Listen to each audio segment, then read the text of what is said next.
You know, there's some things that we look at and we say whether it's good or it's been bad in our background, whether there's been triumph or whether there's been tragedies. Today, we understand that our story matters no matter what our background is. It can be used with divine intentionality. Your past has purpose. We understand sometimes that our backgrounds and our stories, and we can diminish certain types of stories because we don't think that they have enough gusto or they don't have enough excitement to them. And here's a misconception that we all can have, and that would be this: your story doesn't matter. It's not good enough of a story to tell. That's a misconception.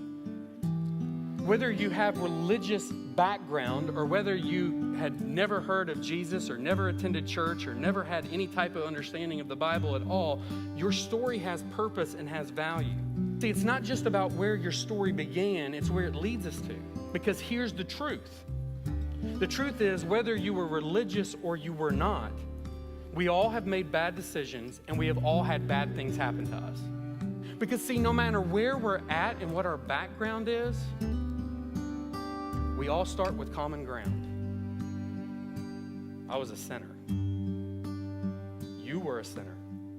And you can find common ground with anyone in any background. Your story is not just for you to hold on to. Your story is for those around you to communicate who God is. God's sovereign hand guiding us on this journey. God's grace is greater than our failures.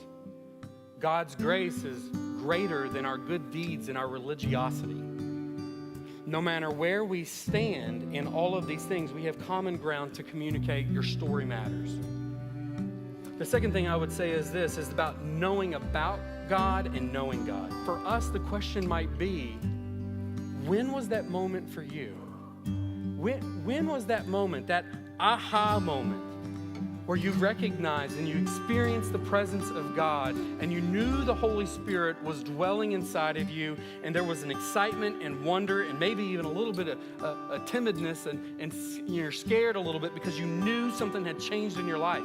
Maybe for some of you, you did a complete 180. You were heading in one direction and you headed in another. For others of you, you were kind of generally walking in one direction, but there was a moment where you recognized that you were a sinner and you needed Jesus, and your life took a trajectory that looked different.